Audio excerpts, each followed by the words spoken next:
ಮತ್ತು ಕೊಳ್ಳೇಗಾಲ ತಾಲೂಕಿನ ಮಾದರ ಮಹಾಸಭಾದ ತಾಲೂಕು ಅಧ್ಯಕ್ಷರಾದಂಥ ಸುದೇಶ್ ಅವರಿದ್ದಾರೆ. ಮತ್ತೆ ಚಾಮರಾಜನಗರ ತಾಲೂಕಿನ ಮಾದರ ಮಹಾಸಭಾದ ತಾಲೂಕು ಅಧ್ಯಕ್ಷರಾದಂಥ ಶ್ರೀಯುತ ಅಂಕಣಿ ಸಿದ್ದಯ್ಯನವರಿದ್ದಾರೆ.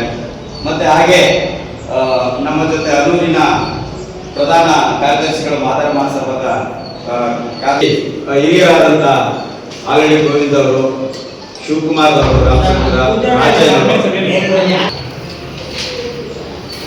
ಕರ್ನಾಟಕ ಸರ್ಕಾರದ ಬಗ್ಗೆ ನಾವು ಮಾತನಾಡಬೇಕಾಗಿದೆ. ಇವತ್ತು ತಮಗೆಲ್ಲರಿಗೂ ಗೊತ್ತಿದ್ದಾಗೆ ಇವತ್ತು ಕರ್ನಾಟಕ ಸರ್ಕಾರ 50 ಗ್ರೂಪ್ ABC ಎಂದು ಜಾರಿಗೊಳಿಸಲು ಸಂಬಂಧಿತ ಆದೇಶಗಳನ್ನು ತಕ್ಷಣ ತಿದ್ದುಪಡಿ ಮಾಡಲು ಹಾಗೂ 56% ಮೀಸಲಾತಿಯನ್ನು ಸಂವಿಧಾನದ 9ನೇ ಅಧಿಸೂಚನೆಯಲ್ಲಿ ಬರುವ ಶೆಡ್ಯೂಲ್ 9ಗೆ ಸೇರಿಸಲು ಹಕ್ಕೊತ್ತಾಯವನ್ನು ನಾವು ಮಾಡ್ತಾ ಇದ್ದೇವೆ.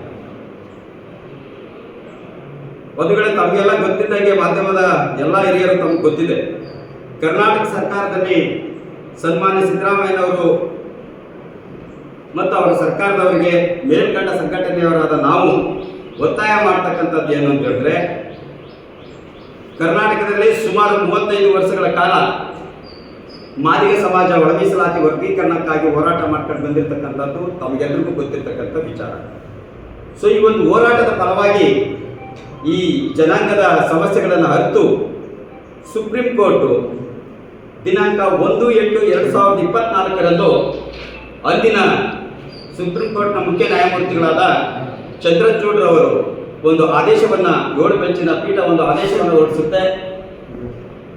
ಈ ಸಮುದಾಯ ತೀರಾ ಶೈಕ್ಷಣಿಕವಾಗಿ, ರಾಜಕೀಯವಾಗಿ, ಆರ್ಥಿಕವಾಗಿ ತೀರಾ ಹಿಂದುಳಿದಿದ್ದು ಈ ಸಮುದಾಯಕ್ಕೆ ಒಳ ಮೀಸಲಾತಿ ಸಿಗಬೇಕು ಅನ್ನುವಂಥ ದೃಷ್ಟಿಯಲ್ಲಿ ಒಂದು ಆದೇಶವನ್ನು ಮಾಡಿ ಭಾರತ ದೇಶದ ಯಾವ್ಯಾವ ರಾಜ್ಯಗಳಲ್ಲಿ ಒಳ ಮೀಸಲಾತಿಯ ಅವಶ್ಯಕತೆ ಇದೆಯೋ ಅಲ್ಲಿ ಅದು ಆ ಜನಸಂಖ್ಯೆಗೆ ಅನುಗುಣವಾಗಿ ಒಳ ಮೀಸಲಾತಿಯನ್ನು ಮಾಡಬೇಕು ಅನ್ನುವಂಥ ಒಂದು ಆದೇಶವನ್ನು ಹೊರಡಿಸಿತು. ಅದರ ಒಂದು ಆದೇಶದ ಮೇಲೆ ಕರ್ನಾಟಕ ರಾಜ್ಯದಲ್ಲಿ ನಮ್ಮ ಕರ್ನಾಟಕದ ಸಿದ್ದರಾಮಯ್ಯನವರ ಸರ್ಕಾರವೂ ಕೂಡ ಒಂದು ಬಹಳ ಮುತುವರ್ಜಿಯನ್ನು ಮಾಡಿ ಒಂದು ಈಗೇನು ನ್ಯಾಯಮೂರ್ತಿ ಸದಾಶಿವ ಆಯೋಗದ ವರದಿಯಲ್ಲಿ ಕೆಲವು ಲೋಪದೋಷಗಳಿದೆ, ಅದು ಬೇಡ ಅಂತೇಳಿ ಎಚ್.ಎನ್. ನಾಗಮೋಹನ್ ದಾಸ್ ಎಂಬತಕ್ಕಂಥ ಒಂದು ಸುಪ್ರೀಂ ಕೋರ್ಟ್ನ ಮುಖ್ಯ ನ್ಯಾಯಮೂರ್ತಿಗಳನ್ನು ಒಂದು ಆಯೋಗವನ್ನು ರಚನೆ ಮಾಡಿ ಆಯೋಗ ಕರ್ನಾಟಕ ರಾಜ್ಯಾದ್ಯಂತ ಪರಿಶಿಷ್ಟ ಜಾತಿಯಲ್ಲಿ ಬರ್ತಕ್ಕಂಥ 101 ಜಾತಿಗಳನ್ನು ಕೂಡ ಹೊಸ ಸಮೀಕ್ಷೆಯನ್ನು ಮಾಡಿ ಅದರ ಆಧಾರದ ಮೇಲೆ ನಾಗಮೋಹನ್ ದಾಸ್ ಅವರು 5 ಗುಂಪುಗಳನ್ನಾಗಿ ಮಾಡಿ